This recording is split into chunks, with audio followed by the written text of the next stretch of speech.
like to do is I'd like to recognize our leadership staff that's here today because they truly embody the spirit of Build Your Own Disney.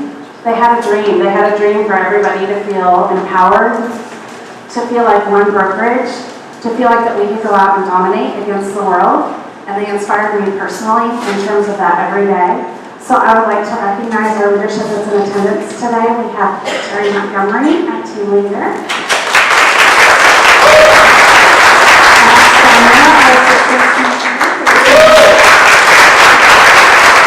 We have Tammy Harris here today, the head of our church.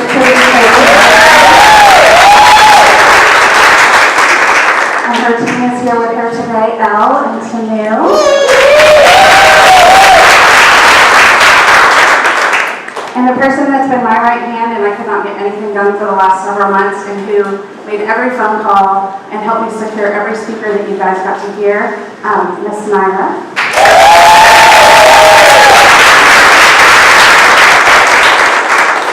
And we sent out a message to all you guys and said, hey, we'd love to have pictures of you to encompass that vision that we saw as we recapped this training series that we've done, Build Your Own Disney, and some fun moments from Fulshire. And I had to throw in, since it's a Disney theme, I had to throw in our family reunion picture from Orlando. At this time, we want to say a huge thank you to some folks that have really made a huge difference for us and be able to deliver this. This was just an idea. It took a whole ton of people to put it all together. So I want to say a huge thank you to one of our speakers that really inspired you all today, who's here in attendance with us, Miss Katrina Catzarella. Thank you so much. I want to say a big giant thank you to Michael Harrington. Michael helped us secure from spaces, so a huge thank you to you. I'd also like to give a huge shout out to our own Raquel Bell. She helped us secure Matt Schomburg.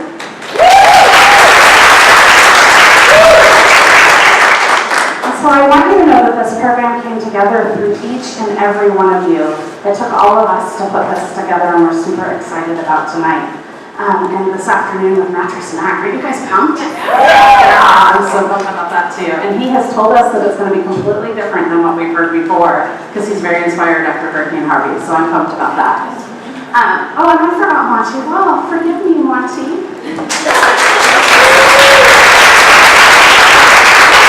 We are so excited for our featured speaker, the thing you've been waiting all afternoon for. He is a Houston icon, not only in business, in terms of how he's used very bold promotions, but also in how he's given back to the community. And we are super, super excited to have him here today. He is a family man. He has given so much in Hurricane Harvey. I've heard a lot of folks say yes, I've heard him speak before, but he has promised us that you are going to get content today that nobody has ever heard before. Please, please, please make sure that your cell phones are silenced. And we are filming this today for any of our agents that didn't get the opportunity to be here today. I know we've got a lot of illness and closings and business and all kinds of stuff going on. So if we could keep all the sound effects quiet as we can so that they can hear, that would be fantastic. And again, I just really appreciate you. And we would like to welcome to the stage at this time, Jim McIngvale, otherwise known as Mattress Mack.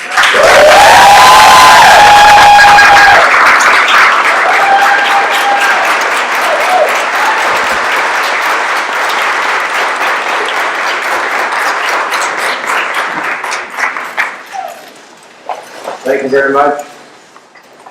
You have no idea how much pressure it puts on a speaker when you get a standing ovation.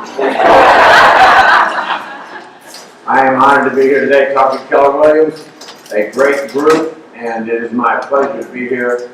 I am truly honored. I came here today to tell you some stories, because I think stories are a good way to communicate, and I'll start with my little story of Gallagher. Some of you may have heard this before, but it bears repeating because it's who I am. You see, I was doing real well about 37 short years ago. I was 29 years old, living at home with my folks in Dallas, Texas. And I'm 67 now. I get older by the minute. I lived at home with my folks in Dallas where I grew up at, and I had kind of a menial job. I was sacking groceries, making about $3 an hour. And there's nothing wrong with sacking groceries, nothing wrong with making minimum wage. But I kind of felt with my college education, my background, that maybe I should be doing something a little better than that. Anyway, I had a bad attitude. The name of that convenience store I was working at was located in a rough neighborhood there in northeast Dallas. The name of that convenience store, it was called a Stop and Rob. Trying to get this crowd to warm up, but anyway.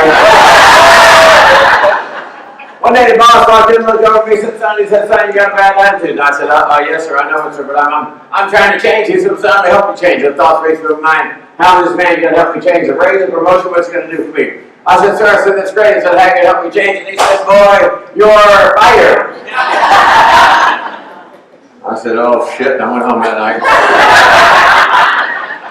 In my folks' house where I was living at, and I went into a depression for several weeks. My family has a history of mental illness, and I went into a severe depression for 4 or 5 weeks. Woke up kind of early one Sunday morning, several weeks later, stumbled in at my folks' house where the television was. I turned the television on, and there was a religious program on this Sunday morning. I really wasn't very religious, but the preacher was preaching a message, so I decided I'd watch for a while. I turned the television on, and lo and behold, there he was, looking me right in the eye. His name was Oral Roberts. And I'd like to tell you real estate agents here today that a miracle happened that Sunday morning. You see, the miracle was that Sunday morning, Oral Roberts was not asking for any money. You got to be almost as old as me to get that joke, but anyway.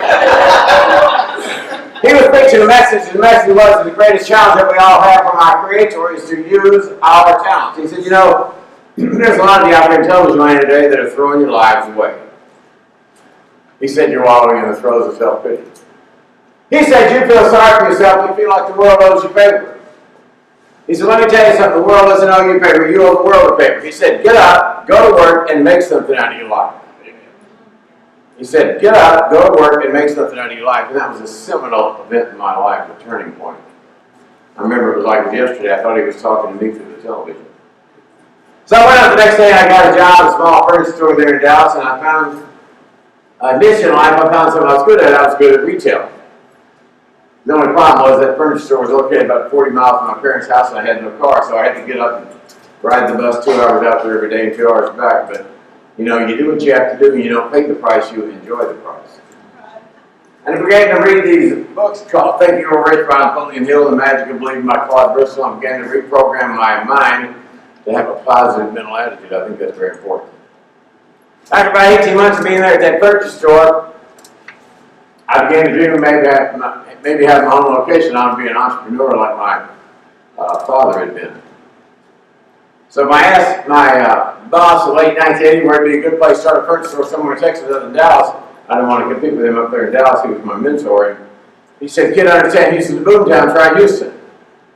At that time, my beloved brother George down in Houston in the commercial real estate business. I called him up one night and asked him to get me a location. He called me back about a month later and got a location. So I went out to dinner the night. My old girlfriend, her name was Linda. She'd be with me through all my ups and downs. She got the car the night. I was all excited. I said, Linda, I got great news for you tonight. She said, what's that, Mac? I said, we're going to move to Houston. We're going to get the furniture business. She said, there ain't no way. I said, Linda, you don't understand something. I'm moving to Houston to get the furniture business. We just might be successful. She said, look, Mac, you don't understand something. I said, what's that? She said, all my friends live here in Dallas. I went to school here. Got a good job. I'm not moving to Houston, not getting the furniture business with you. Why I learned if you're going to be successful in business and life, but especially in sales, above all, you have to be persistent and never give up. So I kept asking her tonight and asking her. Finally, about 11 o'clock, I asked her about the 40 times. She got very frustrated with me. She slammed her hand down on the dashboard and said, tell you what, Mac. She said, I'll move to Houston, I'll get a furniture business with you.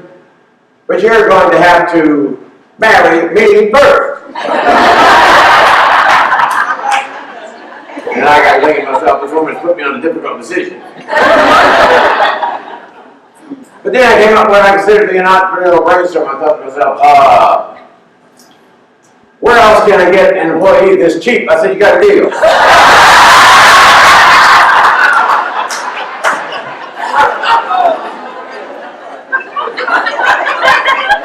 And so we moved to Houston in April 1981. We only had $5,000.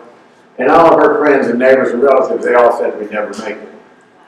And they had good reasons why we'd never make it. We were terribly undercapitalized, had no banking connections, no way to get loans, didn't know anybody in the furniture business. Houston had no relationships with anybody in Houston. But you know, we had a great big unfair advantage, and that was the advantage was called desire. I believe you can do what you want to do in 2018 as easily as I did in 1981. My wife did it. You just got to get up, you got to go to work, you got to make something out of your life, you got to be adaptive to never-ending change, especially in 2018. Why have I been successful in my life? Number one reason I've been successful in my life, my wonderful parents, both of whom are deceased now. My mother taught me the value of something called a work ethic. She said, son, if you want something done, go do it yourself. And my father taught me how to be persistent, how to dream, how to never give up. And I was extremely lucky to have parents who were centered on other people. My father had tremendous charisma and built relationships his whole life. My mother never took a selfie. She took a family every day. And that was all that mattered. Second reason I've been successful in my life is the fact that I was lucky enough to get a great education here in Texas. And I have continued my thirst for knowledge throughout my 67 years and trying to learn something new every day on an iterative approach like artificial intelligence. How do I get smarter? I don't want to have 1 year of sales experience repeated for 37 years. I want to have something new every year. It's a whole new world out there. And for a retailer like me, this whole big data thing, either we're going to change or we're out of business. You know, Amazon now ships furniture, clothing, whatever products you buy. They ship it to a Texas warehouse knowing you're going to buy it before you ever buy it. That's pretty good. Number three reason we've been successful is we were lucky enough to be in the greatest place of free enterprise in the world, Houston and Katy in Texas, the home of the land of the free, home of the brave, and home of the free enterprise system. And we have great customers and great employees.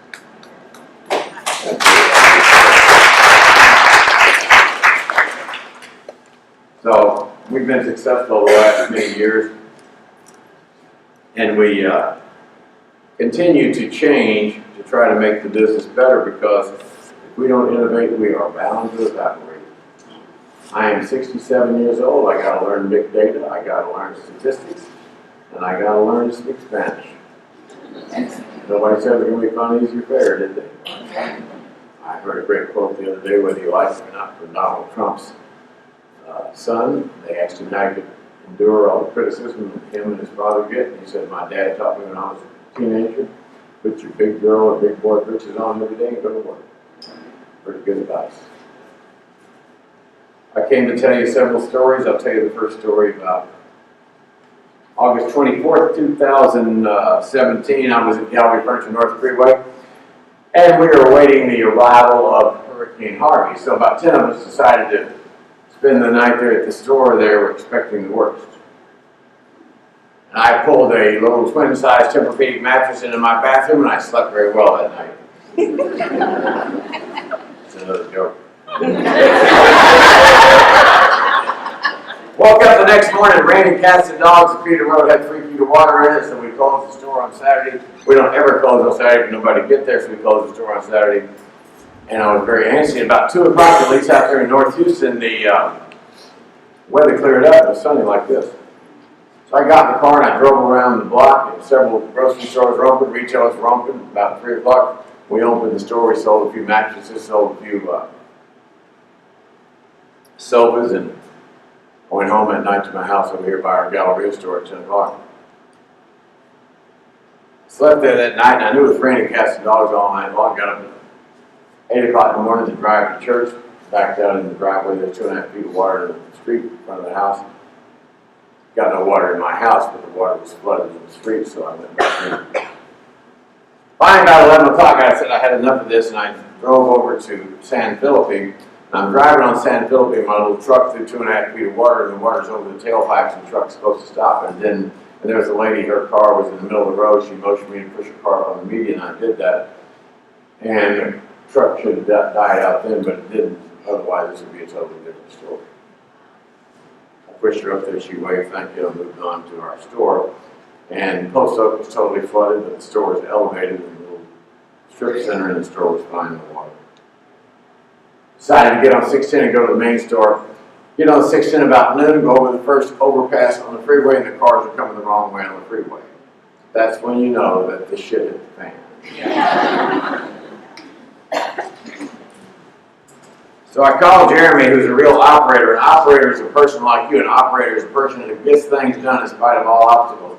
And I said, how do I get there? He said, Feeder Road is flooded. Get off at the entrance ramp, not the exit ramp, and go the wrong way on the feeder road. You might get there. I got there at noon. Phone was ringing off the wall. Text messages were exploding, emails everywhere. People saying, please come rescue us, we're going to drown. It wasn't that the firemen and the policemen and the EMTs had done a bad job. It was they had done a magnificent job. It was this was truly a flood of biblical proportions all across the entire community, not isolated as most Houston floods are. My son James, who does all our Facebook and digital media stuff, which is another new world for me because I'm an analog person, he was in Dallas and stuck there with his wife and 3 children. And he coached Jeremy and I to do a Facebook Live. And I got on there and I told him the Gallery Furniture Grand Parkway location over here and the Gallery Furniture North Freeway location would both be open as shelters for people to get out of the storm. And we had all these big Ryder trucks, these 26-foot high cube trucks that get through a lot of water. We had rented and inspected the worst, but none of our employees could get to work. They're all flooded in too. So I said, anybody who has a CDL, come over here to Gallery Furniture North Freeway. We'll hand out these trucks so you can go rescue people. We have a sign on the wall right by where I stand all day. It says, the American West was not settled by men and women who had taken a course on how to be a pioneer. We didn't consult a one damn lawyer. We just did it. Because I had heard my people cry. We did that Facebook Live post. It got 4.5 million views. And the people came in. And we sent these people out, we paired them up, 2 people with CDLs, we sent them out in these trucks to rescue these people. And they rescued them on the overpasses in the driving rain. And they rescued them in convenience stores where they take a shelter from the storm. And they brought them to the end of the subdivision in boats and put them in the back of those trucks. We had to load them in the back of the trucks like cattle. There was no other way to do it, and bring them back 8 or 10 at a time. These 2 brothers went out and rescued 2 groups of people, 10 each, and they came back for the 3rd load. I told them to go over here off I-10 in Wallaceville, where the Northeast Houston Police Station was, and there was 50 cops that day that were out on patrol, and their patrol cars, all 50 of their private vehicles floated away. So they went over there to rescue these people, and then it got dark about 8:30. It was still very hot, extremely humid, and raining cats and dogs. And about 10 o'clock at night, these brothers were out rescuing these people, and I could tell from the GPS where the truck was that their cell phone was not dead. 10 o'clock at night, I got a call from this woman, and she's screaming that her husband, she's talking on the cell phone to her husband. He's in the back of one of our trucks with 8 or 10 other people, and everybody's screaming because water's coming in the back of the truck, and then his cell phone cut off. And I'm thinking, my God, we've drowned 10 people. And there was no way to get a hold of anybody. So I told Anthony, who's one of our warehouse managers, he's 6'8". I sent him out in the truck to try to rescue these people with Junior, another guy who's 5'2", kind of like the odd couple. And they left that furniture store that night about 10:15 to go try to rescue these people. Normally about a 20-minute drive to where they were going. It took them 2.5 hours because as they looked on Google Maps, all the roads were black, which means impassable. They finally tried to get off on the exit of the freeway, and the people were launching boats on the exit, so they went through a neighborhood over these creeks. It was extremely dangerous, and they finally, the water was up to the top of that windshield on that Ryder truck, 6.5 feet high. And they finally stopped at the convenience store, and the weight from the water was so strong, it took the ice machine at the convenience store and floated it away. Anthony got out. He was now a half mile from where the GPS system showed that truck to be. He got out and he was 6'8", and he could get through the water was up here on him. He's very carefully wading through the water, trying not to fall over a curve or a undulation, and looking for the street lights, which are still visible, to get a sense of how to get back to the truck. He finally gets to the truck and there's nobody there. Now he's panicked and he throws caution to the wind. He's running through the water trying to get back to where I'm at, get back to the truck to get Junior, try to find these people. And as he's running through the water, he promptly steps in a manhole. And the vortex of water sucks him in. And he's heading to Galveston Bay. About that time, it's now 12:30, 1 o'clock, and his wife-to-be girlfriend is with me at that store. She works there too, and she comes up to me. She's panicked. She can't get a hold of him, and she has a premonition he too is drowning. And the tension's so thick you cut it with a knife. But as he's getting pulled into that manhole, he instinctively sticks out his big long arms, catches himself on the concrete, bites his way up, gets breath there, and it sucked him in again. He had these shorts on, stuck his legs out against the concrete, ripped all the skin off, and fought his way out. Goes back through the dirty water, gets Junior, they go back. And they finally find this woman on an island in the water and ask her, did she know anything about the people in the truck over there? She said, yeah. She said, my husband picked him up in his boat and took him to Georgia. Now it's about 2 o'clock in the morning, and we got the air conditioning, that furniture store cranked down to 60 degrees. There's 220 or 30 people sleeping there. And it's still very hot and humid outside, raining cats and dogs. About 2 o'clock in the morning, the door opens, and this little 7-year-old girl walks in. She's Hispanic, and she has her parents with her, and another guy who I assume was her uncle. She's the only one out of the four that spoke a word of English. And they're all wet. She looks like she's been swimming because they waded up 3 feet of water in the feeder road to get to us. And obviously they're severely traumatized, as all of us were. And she's coming in out of that hot, humid weather with the water all over her, and she comes into that air conditioning. Now she's not only traumatized and wet, but she's freezing. And she's shivering to death. She comes up to the front where I'm at 2 a.m. in the morning, and she says, can we stay here tonight? And I've heard my people cry. And they stayed there. And several hundred people stayed here, and one in 99 and one in North River for 2 or 3 days. And over the next several days, we had all these reporters there from the New York Times and Wall Street Journal and CNN, CBS, ABC, you name it. They were all saying how generous or miraculous it was. We'd let these people sleep in our furniture store and lay down on these fancy mattresses, these fancy couches, and sleep in the recliners. And how could I possibly do that? My answer was, how could I not? My beloved parents were deceased, my brother's deceased, and they're all looking down saying, what are you going to do? That's the way I was brought up. The miraculous thing was that they thought it was miraculous to do that. That's the way it's supposed to be.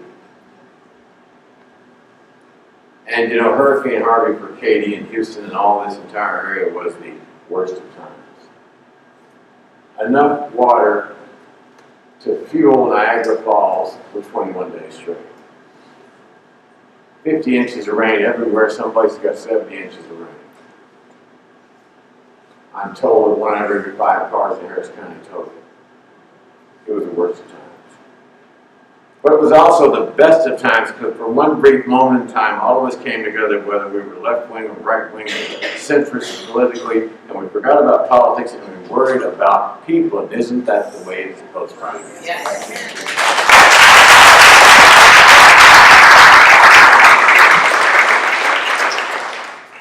So 2 weeks after the hurricane on Sunday, 2 weeks to the day, I'm up at the front and that furniture store is busy and people everywhere, and we were giving out thousands of dollars of cleaning supplies and baby diapers and bottled water every day, and people were lined up 8 hours at a time to get the stuff. This woman walked in with a yellow vest on that said Mormon Church Volunteer. It's about 1 o'clock in the afternoon. She says, "Can I bring Gifford Nielsen by here in an hour and a half to see you?" I said, "Sure." Gifford Nielsen, if you remember, played quarterback at BYU, and he was the quarterback for the Houston Oilers. He was also the Channel 11 news broadcaster for the sports here for 25 years in this market. Since then, Gifford was the head of the Mormon church in New Zealand for 3 years. Now he's back in Salt Lake City. So he walked in about an hour later, and they had about 15 Mormon women and men volunteers, all wearing these bright yellow vests in Mormon church volunteer. And I asked one of the 11 apostles of the entire Mormon church how many people they had brought in from around the world to help the people that had flooded. He said within 10 days, we had 6,000 people on the ground. And I know for a fact one of those communities in North Houston had 500 homes with 6 feet of water in them. There was one Mormon out of the entire community. They went in and mucked out his house, cleaned it up. They fed the entire community out of that house for a month, and they mucked all 500 houses. The power of the faith-based community. And so I told this speech at a gathering out of town a couple months ago, and this woman came up to me and said, "You know, that's the way those Mormons were raised." I said, "Well, why can't we all be raised that way? Why can't we all be raised that way?" And as you well know, we were talking this morning at the furniture store. So many people are still not back in those houses. So many of them are displaced. And in our sales pitch, we have to have empathy for these people because it is beyond traumatic. We had this little lady the other day, she's 75 years old, she's been in the same house for 50 years. Of course she didn't have flood insurance, she didn't have any insurance, she hadn't bought new furniture in 30 years, and she had 8 feet of dirty water in her house, and they had to rescue her by a boat. Can you imagine the trauma, the rebuilding? We got to have empathy with these people and feel their pain. But the good news is the rebuilding is taking place, and the recovery is taking place, and the community, whether it's Katy, whether it's Houston, whether it's Fulshire, has all rallied around these people to make it better. Winston Churchill once said, "What type of people do they think we are?" He said, "What type of people do they think we are?" You know, the type of people we are Texans and we help each other. That's who we are.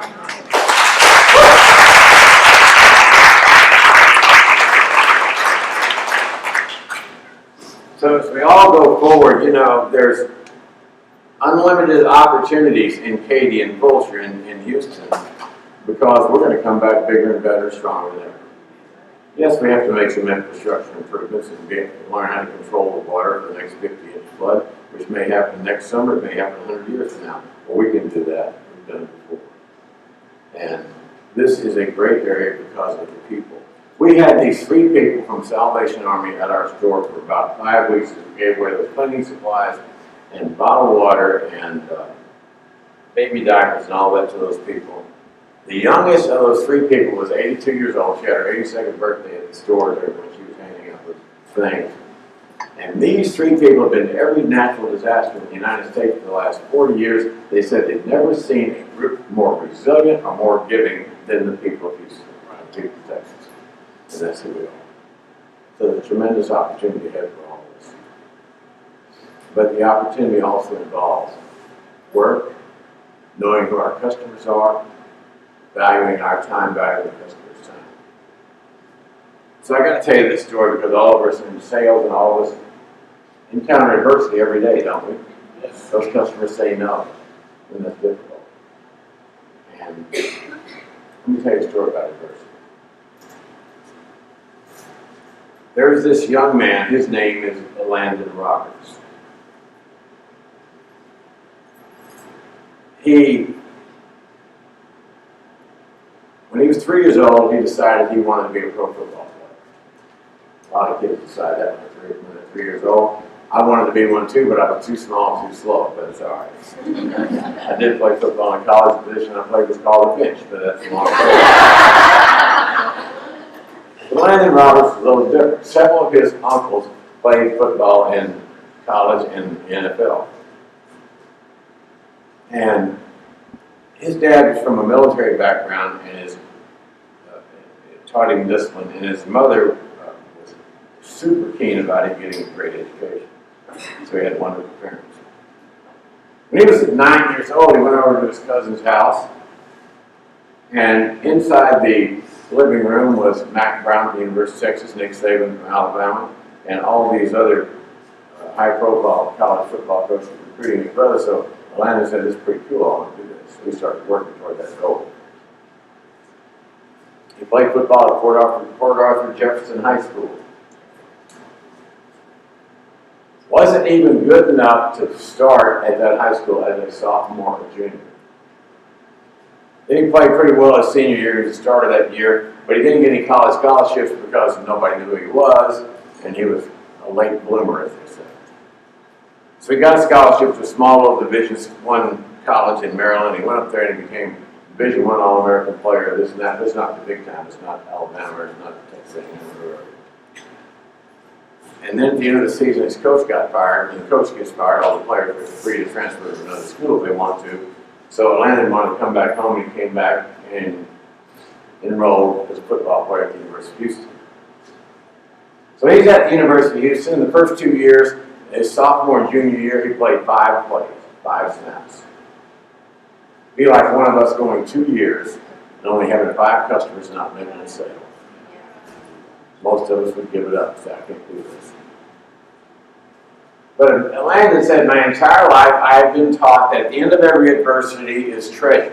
He said, "Every time the adversity would hit me, I'd think about the treasure at the end of the rainbow." He said, "I've been through it in high school where I didn't play sophomore and junior year, so I was going through it in college, and then sure enough, the door opened." He said, "But when the door of opportunity opens, you got to be ready for that door." And the door opened, and they fired the coach at U of H before his senior year. And this guy named Tom Herman came in to be a new football coach. And he said, "All you players have an equal opportunity to make the team."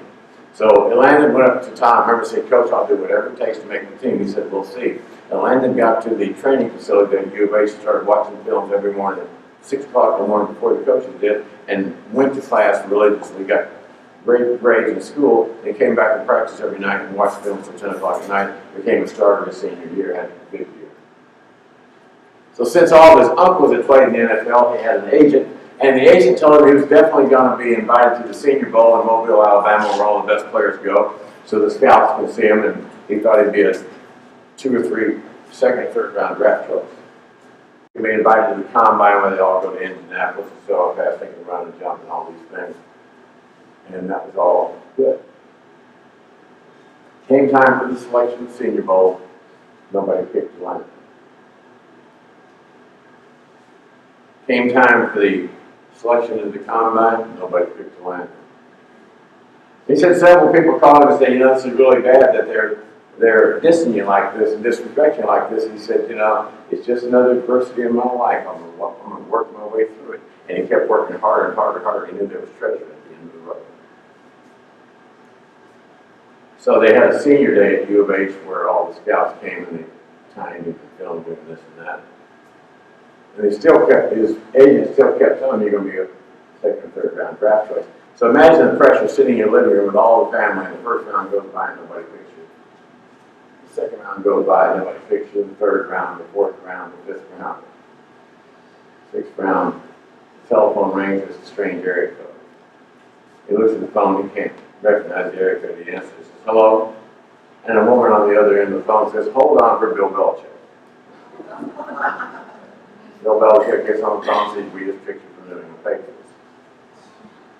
So now he sees that maybe there's treasure at the end of this adversity. He starts working hard and hard and hard, and he goes to their spring training practice. He didn't do very well at all because he was trying too hard. The coach said, "You're a good player, just calm down, you'll be all right." He came back and did terrific in the summer camp. His goal was to make the team, and he made the team. They keep 53 players. Out of those 53 players, however, only 47 get to suit up and play in the games.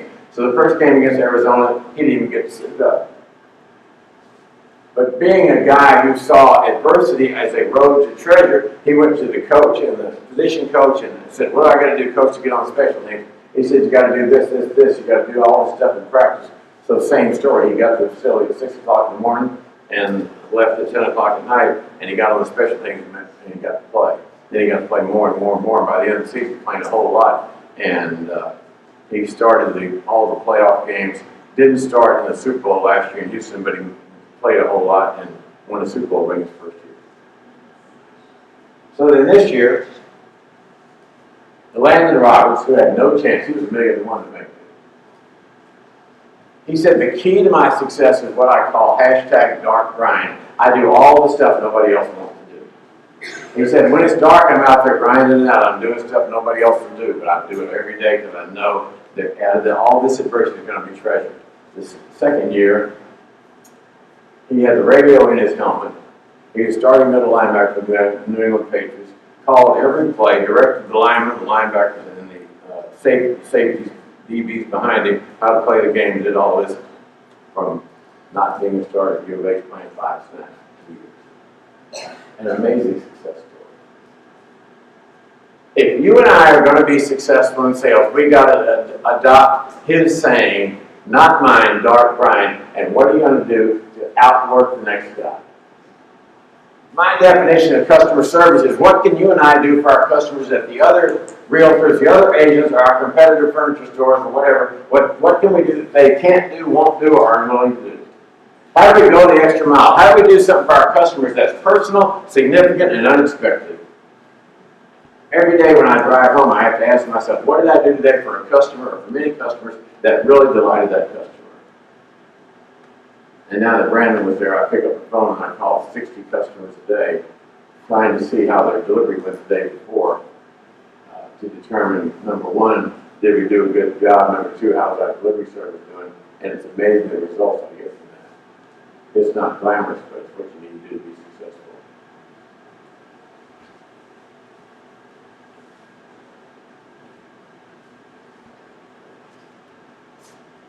Success in the sales business comes from never giving up. Success in the sales business comes from believing in your customers. I was with Martha Turner the other day. Unbelievable. This woman, as you well know, a Houston real estate legend. And she was talking to me at the store, and I asked her what the best qualifying question was that she'd ever learned in the real estate business. In her own southern voice, she said, well, darling, I just asked the customers, please tell me about your family. That's a very good question. Very good question. How do we get better? We work at it. How do we get better? We adopt go study big data. Study how you can find more customers. Like the best customer you ever had. What are their traits? Find those best customers. I'm currently trying to find more customers who buy Tempur-Pedic. I know that Facebook has all that information, but they won't give it to me. I got to figure it out. Think about it. They read every email you send. They read everything you do. They know all about you. We got to be able to target better. We got to be able to use our time better. We got to be able to delight those customers better. But it's all about staying the course, keeping the faith, and most of all, it's all about never giving up. When Winston Churchill talked in that, the King of England asked him to become Prime Minister after Neville Chamberlain had totally screwed it up and laid off Hitler. And back then, they didn't have TV cameras in the House of Commons, so all that's available is audio. And after a couple days of deliberation, he took the job as Prime Minister, and they were getting their ass kicked by the Germans in the siege of London and the Blitzkrieg. And he got up in front of Parliament and he said, all I can promise you is blood, sweat, tears, and toil. That's all I can promise you. And he was such a valiant man during the siege of London. He would walk down the streets with bombs exploding everywhere and encourage the people to stay alive. That's all we have to do. You see, we're lucky. We live in Houston, we live in Katy, we live in Texas, and even though we have the storm of the century, it's going to bring lots of customers. People are still going to live in Texas. This is the place. This is the land of the free, the home of the brave. We're not in one of those northern states where they have no jobs. We're in Texas where jobs are booming. And every day we need to get up and thank God we're in Texas and get out there and seek the tremendous opportunity for our system brings. And the last thing I'll talk about is people skills that I'm learning late in my life. My wife and I adopted this child. Her name is Regina. We adopted her when she was 8 years old. She had 8 years of total global neglect. Her father's in the penitentiary for life, her mother's a drug addict. And when we adopted her, she couldn't tell time. Because life was so chaotic, no set meal times, stay up all night, sleep all day, no home security, move from one place to another constantly, no loving caregiver, the whole thing. Well, she'll never be able to tell time because the other part of her brain didn't form. No. But in our journey to understand better how she is, we ran into a guy named Bruce Perry. Bruce Perry is a world-famous child psychiatrist and neurologist. He has 2 MDs. He runs a child trauma center over in Houston. And he also practices all over the world. But I watch his videos all the time, and he talks about what human beings need. And how we're getting away from our biology too much and violating biology. He says that human beings were made to live, work, play, and die in groups. For hundreds of thousands of years, the basic human unit was a clan of 40 or 50 different people. And they had these big clans because human beings can't run fast enough to outrun the predators, but a big clan can fight them off. The average size of the U.S. household in 1850 was 10.5 people. The current average size of the U.S. household is less than 3, and 1 out of every 3 households is a household of 1. And most of us also spend 8 or 10 hours a day on our cell phone or on our gadget, and that gets you know people's skills. So Bruce Perry talks about the number 1 need of human beings is to have relationships. If you're going to be successful in the sales business, you have to build relationships with your customers. It's not the way it used to be. A lot of those people who work for me, they just want to work the door and have customers come in and buy from them. That was fine in 1980. They don't do that anymore. Because it's much more convenient for those customers to buy a mattress in their underwear on Amazon and get it shipped there. We better add some value. They're going somewhere else. We better know who they are. We better treat them right. We better treat them special. Human beings want relationships. Number 2, human beings want rhythm. Think about the fact when you were in your mother's womb for 9 months, 72 times a minute, that syncopated rhythm, chung, chung, chung, chung, chung, and every human being on the planet wants rhythm. I got sales guys that work for me, they're fantastic. You know why? When they are sales ladies, when they're talking to the customer, they're always standing right here on the customer's side. They're not like this confrontation, they're on the customer's side. And those little things make such a huge difference. And as we get cameras everywhere, we'll be able to film those salespeople and see who has the best technique and makes the most sales because of their technique.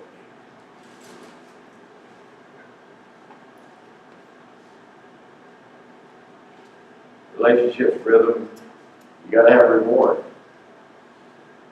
You gotta have a reward. When you make those 50 calls that aren't the most fun things to do, then stop and give yourself some type of reward. You got to do that dark grind like Landon does. So he told me how he doesn't eat shellfish, he doesn't eat pork, he doesn't eat all these things because his job is his body. And I thought I'd test him. We had him there to speak to the warehouse sales guys. We had all these donuts and pastries there. I said, "Brandon, you want a donut?" No. I asked him 4 times. He said no 4 times. Last but not least, you got to have some regulation. Regulation means you got to take some time to recharge yourself. In the middle of the day, whatever it is that recharges your battery, whether it's walking around, whether it's listening to music, whether it's doing yoga, whether it's whatever, do it so you can recharge your batteries. Even the most powerful cell phone on earth doesn't work 24 hours a day. You gotta recharge the human batteries. So you get in front of that customer, you have that energy and that vibrancy, and you add that value to the customers. The question remains for all of us every day, are we gonna do the things that unsuccessful people are unwilling to do? If we do, we can't help but be successful. And number two, what are we going to do for our customers today that's personal, significant, and unexpected? Thanks very much.